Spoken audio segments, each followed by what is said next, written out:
Bizda Spark tanig'ini so'ragan ukalarimiz uchun maxsus 2014-yilda ishlab chiqarilgan. Kraskalarga keladigan bo'lsak, kapot burchagida petnosi bor ekan, kriloda kraska bor ekan, eshikning tagida petno kraskasi bor ekan. Qo'ygan joylari top-toza dotdilar. Oldilarini yangicha mo'rda, yangi fari, ledlarga taqib qo'ygan ekanlar.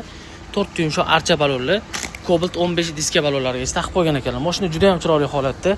Oldilar bo'ylarigacha but-butun ko'rishingiz mumkin. Qirilgan, chizilgan, zazor-pazor joylari yo'q. Dugalarni uстановka qilib qo'ygan ekanlar. Tonirovka ruxsatnomasi tugagan ekan.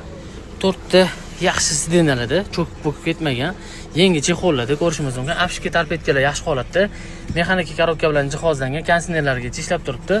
Probegi 450 ming atrofida yurgan ekan. Patololargacha qop-qora qilib avtotikandan tayyor qilib qo'ygan ekanlar. Xo'p, 4-paketni metan gazdagacha uстановka qilib qo'ygan ekanlar. Mashinamiz motor, korobka, hadoy hech qanaqa texnik ish yo'q ekan. Shu degan kanalimizdan olib maza qilib hadiyman degan ukalarimizga bor yo'g'i 5190